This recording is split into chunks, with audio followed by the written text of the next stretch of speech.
अगर ओशो ने औपचारिक रूप से ये घोषणा कर दी होती कि मैं एक नए प्रकार की धार्मिकता की शुरुआत कर रहा हूँ, जिसमें कोई मंदिर नहीं, कोई मस्जिद नहीं, कोई गिरजा नहीं, कोई ग्रंथ नहीं, कोई पंथ नहीं, सिर्फ मौन, स्वतंत्रता और जागरूकता है, तो ये घोषणा न केवल पारंपरिक धार्मिक व्यवस्थाओं को सीधा चुनौती देती, बल्कि ये मानवता की अब तक चली आ रही नैतिकता और आध्यात्मिकता की धारणाओं को झकझोर कर रख देती।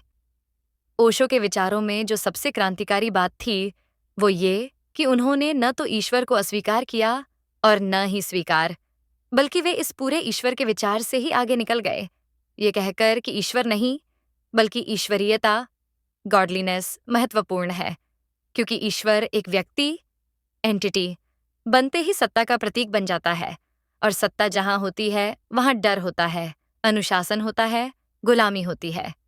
लेकिन ईश्वरीयता एक अनुभव है। वो प्रेम, मौन, संगीत, ध्यान और समर्पण के क्षणों में घटती है, न कि किसी पूजा पद्धति या धर्मशास्त्र की पंक्तियों में।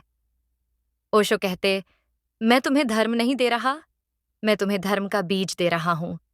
तुम स्वयं उसे अनुभव में बदलो, न कि किसी संस्थान में।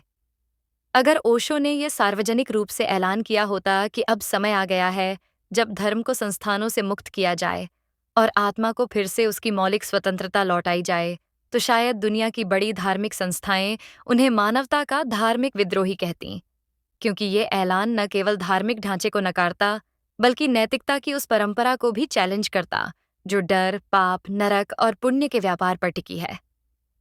ओशो का कहना था कि सच्ची नैतिकता किसी आदेश से नहीं आती, वो तब आती है जब इंसान भीतर से इतना सजग, इतना प्रेमपूर्ण हो जाए कि उसे किसी कानून की जरूरत न रहे।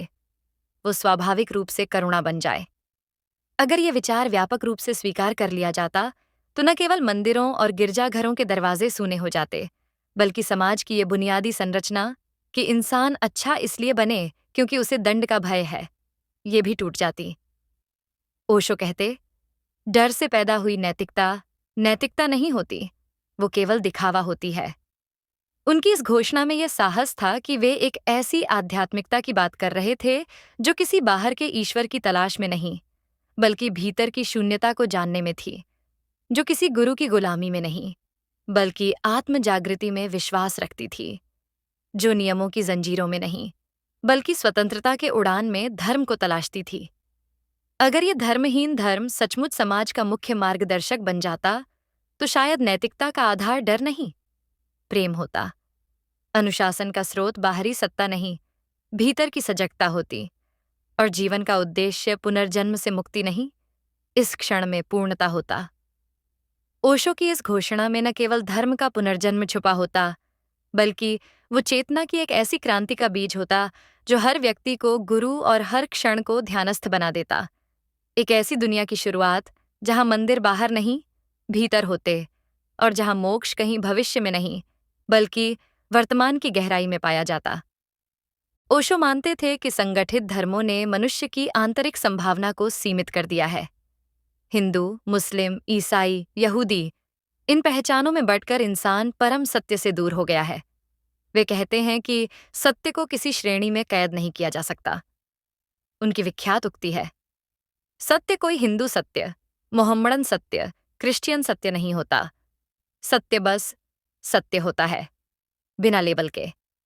धर्मों के नाम पर चले आ रहे झगड़ों और संस्कारों को देखकर ओशो ने साहसपूर्वक कहा कि अब मानवता को एक नए प्रकार की आध्यात्मिकता की जरूरत है, जो किसी इज्म या धर्म संस्थान से जुड़ी न हो। एक ओर ओशो सभी ईश्वर केंद्रित आस्थाओं की सीमाओं को इंगित करते हैं, दूसरी ओर वे नास्तिकता की कटुता को भी पर्याप्त नहीं मानते। उनका कहना था कि ईश्वर को खारिज कर देने भर से व्यक्ति आध्यात्मिक नहीं हो जाता। वास्तव में कई नास्तिक सिर्फ इसलिए धर्म विरोधी हैं क्योंकि धर्म ने उन्हें दुख पहुंचाया है, पर उनके मन में अब भी क्रोध और रिक्ति है, आनंद और शांति नहीं।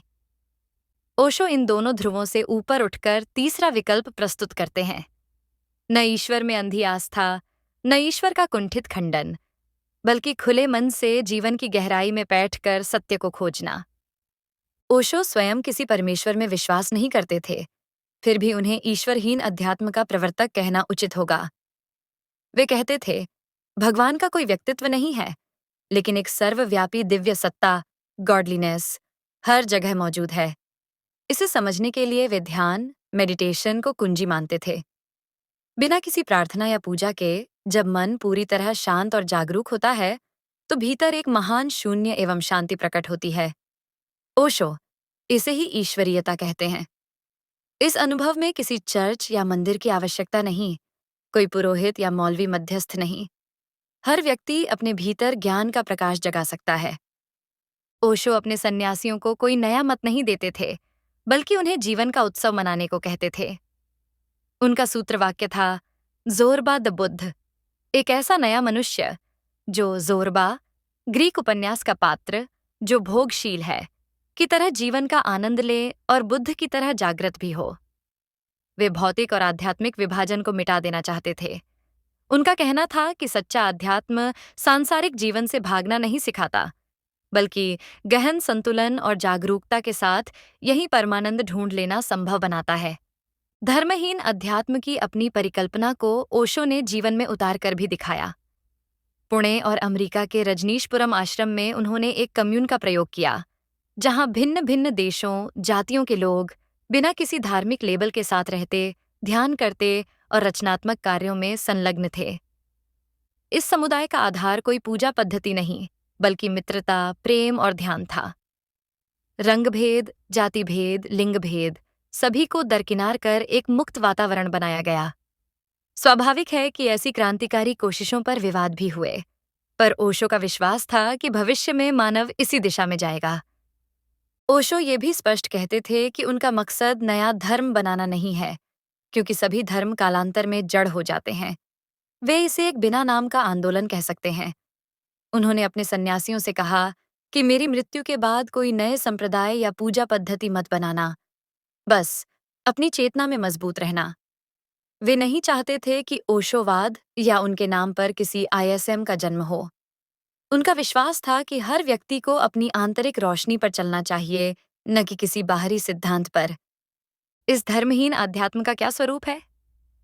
ओशो के शब्दों में, प्रेम, ध्यान और उत्सव, बस यही पर्याप्त है।